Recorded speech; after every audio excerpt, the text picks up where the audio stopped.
ಒಪ್ಪು ಚುನಾವಣೆ ಇದೆ 19ನೇ ತಾರೀಕು ಇಡೀ ರಾಜ್ಯದ್ದು ಒಪ್ಪು ಚುನಾವಣೆ ಇದೆ. ಆ ಹಿನ್ನೆಲೆಯಲ್ಲಿ ಒಂದು ಮೀಟಿಂಗ್ ಕರೆದಿರೋದು. ಒಪ್ಪು ಚುನಾವಣೆ ಹಿನ್ನೆಲೆಯಲ್ಲಿ ಒಂದು ಮೀಟಿಂಗ್ ಕರೆದಿದೆ. 19ನೇ ತಾರೀಕು ಒಪ್ಪು ಚುನಾವಣೆ ಇದೆ. ಆ ಹಿನ್ನೆಲೆಯಲ್ಲಿ ಒಂದು ಮೀಟಿಂಗ್ ಕರೆದಿದೆ. ಇಲ್ಲ ವೋಟರ್ಸ್ ಎಲ್ಲ ಒಪ್ಪು ಚುನಾವಣೆ ಇಲ್ಲ, ಆ ಮತದಾರನ ಕರೆಸಿ ಒಂದು ಮೀಟಿಂಗ್ ಮಾಡಿದ್ದೆ.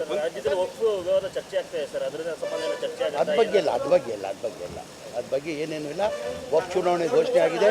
19ನೇ ತಾರೀಕು ಚುನಾವಣೆ ಇದೆ. ಆ ಚುನಾವಣೆ ಪ್ರಚಾರಕ್ಕೋಸ್ಕರ ಬಂದಿದೆ. ಈಗ ನಾನು ಕುಮಾರಸ್ವಾಮಿ ಅವರಿಗೆ ಎಷ್ಟು ಆತ್ಮೀಯ ಇದ್ರೆ ನಿಮಗೆಲ್ಲ ಗೊತ್ತಿರೋದೇ ವಿಚಾರ.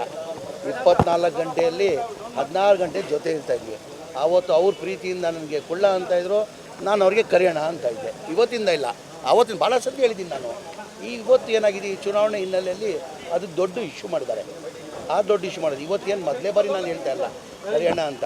ಆವತ್ತಿಂದನೂ ನಾನು ಕುಮಾರಸ್ವಾಮಿ ಭಾಳ ಆತ್ಮೀಯ ಇರುವಾಗ ಆವಾಗ ಕುಮಾರಣ್ಣ ನನಗೆ ಕುಳ್ಳ ಅನ್ನೋರು, ನಾನು ಕರೆಯೋಣ ಅಂತ ಇದ್ದೆ. ಅವತ್ತಿಂದ ಹೇಳ್ಕೊಂಡು ಬರ್ತಾರೆ. ಇವತ್ತು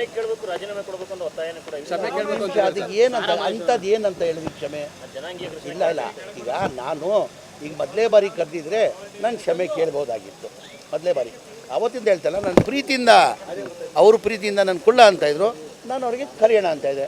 ಹಂಗೂ ಅವ್ರಿಗೇನಾರ ಯಾರಿಗಾನ ನೋವಾಗಿದ್ರೆ ಕ್ಷಮೆ ಕೇಳ್ತೀನಿ. ಅದೇನಿದೆ, ತಪ್ಪೇನಿದೆ? ಅವ್ರಿಗೆ ನನ್ನ ಮಾತಿಂದ ಯಾರಿಗಾನ ನೋವಾಗಿದ್ರೆ ನಾನು ಕ್ಷಮೆ ಕೇಳ್ತೀನಿ. ನಾನು ಮುಂಚೆಯಿಂದ ಪ್ರೀತಿಯಿಂದ ಹೇಳ್ತಿರೋದು, ಇವತ್ತಿಲ್ಲ ಇದು. ಅವ್ರು ಅವತ್ತಿಂದನೂ ಅವ್ರು ನನಗೆ ಕುಳ್ಳ ಅನ್ನೋರು ನನ್ನ ಕರೆಯೋಣ ಅನ್ನೋನು. ರೀ ಸಮಯ ನಾನಂತ ಹೇಳಿ ಹಂಗೆ ನೋವಾದರೆ ನಾನು ಕ್ಷಮೆ ಕೇಳ್ತೀನಲ್ಲ, ಕ್ಷಮೆ ಕೇಳ್ತೀನಿ ಅಂತ ಹೇಳಿದ್ದೀನಿಲ್ಲ. ಕೇಳಬೇಕು ಅಂತ ಒತ್ತಾಯ ನೋವು ಈಗ ನಾನು ಏನಂತ, ಈಗ ಯಾರಿಗಾರದಿಂದ ನಾವು ಇವತ್ತೇನು ಹೊಸ್ದಾಗಿಳಿಲ್ಲ, ಅವತ್ತಿಂದ ಹೇಳ್ಕೊಂಡು ಬರ್ತಾ ಇರೋದು. ಇವತ್ತು ಆ ಹೇಳಿದಿಂದ ಯಾರಿಗಾರ ನೋವಾಗಿದೆ ನಾನು ಕ್ಷಮೆ ಕೇಳ್ತೀನಿ ಅಂತಲೂ ಹೇಳ್ತಾ ಇದ್ದೀನಿಲ್ಲ. ಏನಕ್ಕೆ ಎಫೆಕ್ಟ್ ಬೀಳ್ತದೆ ಅದು?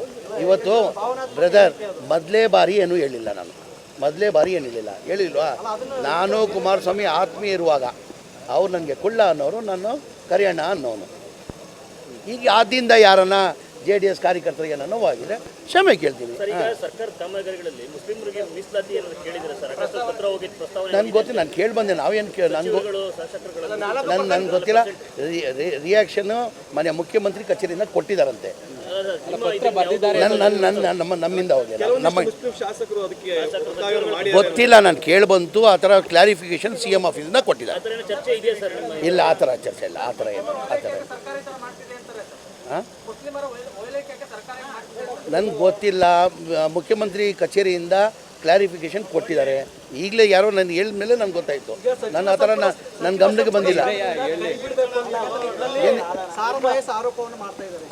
ಏನಕ್ಕೆ ಅಂಥದ್ದು ಏನ್ರಿ ಮಾಡಿದ್ದೀವಿ ಕೈ ಬಿಡೋಕ್ಕೆ? ಅಂಥದ್ದು ಏನು ಮಾಡಿದ್ದೀವಿ? ಬಿಡೋಪ್ಪ ನೀನು. ಅಂಥದ್ದು ಏನು ಮಾಡಿದ್ದೀವಿ ಹೇಳಿ? ಆಯಿತು, ಯಾರಿಗಾನ ನನ್ನ ಮುಂಚೆಯಿಂದ ಹೇಳ್ಕೊಂಡು ಬರ್ತಾಯಿದ್ದೆ, ಆವತ್ತೂ ಹೇಳಿದ್ದೀನಿ.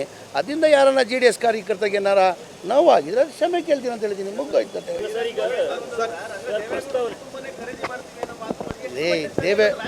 ದೇವೇಗೌಡರು ಕುಟುಂಬಕ್ಕೆ ಖರೀದಿ ಮಾಡ್ತೀನಿ ಅಂತ ಹೇಳಿಲ್ಲ ನಾನು. ಕೇಳ್ರಿ ಇಲ್ಲಿ, ಯಾರನ್ನ ದೇವೇಗೌಡರು ಕುಟುಂಬಕ್ಕೆ ಖರೀದಿ ಮಾಡೋಕ್ಕೆ ಕೆಪಾಸಿಟಿ ಶಕ್ತಿ ಇದೆಯಾ? ನಾನು ಕೇಳ್ರಿ, ನಿಮ್ಮ ಮಾತಿಗೆ ಉತ್ತರ ಕೊಡ್ತಾ ಇರೋದು. ಈಗ ದೇವೇಗೌಡರು ಕುಟುಂಬಕ್ಕೆ ಖರೀದಿ ಮಾಡೋದು ಯಾವುದಾನ ಶಕ್ತಿ ಯಾರಿಗಾನ ಶಕ್ತಿ ಇದೆಯಾ? ಯಾರಿಗಾನ ಶಕ್ತಿ ಇದೆಯಾ?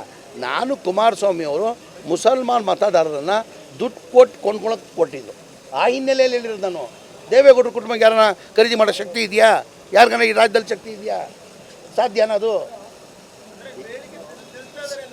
ಇಲ್ಲ, ನಾನು ಹೇಳ್ತಾ ಇರೋದು, ನಾನು ಹೇಳಿದ್ದೀನಿ. ಯಾವ ಹಿನ್ನೆಲೆಯಲ್ಲಿ ಹೇಳಿದೆ ನಾನು? ಕುಮಾರಸ್ವಾಮಿ ಅವರು ಅವರೇ ಮುಸಲ್ಮಾನ್ ಓಟ್ ಬೇಡ ಅಂದರು. ನಾನು ಮುಸಲ್ಮಾನ್ ಅಂಥವು ಬರಬೇಡಿ, ನಾನು ನಿಮ್ದವು ಬರಲ್ಲ, ನಿಮ್ಮ ಮತ ಬೇಕಾಗಿಲ್ಲ ಅಂದರು. ಈಗ ಚುನಾವಣೆ ಬಂದಿದೆ ಅಂತ ಹೇಳ್ಬಿಟ್ಟು ನೀವು ಮುಸಲ್ಮಾನ ದುಡ್ಡು ಕೊಂಡ್ಕೊಳಕ್ಕೆ ಕೊಟ್ಟಿದ್ದೀರಾ.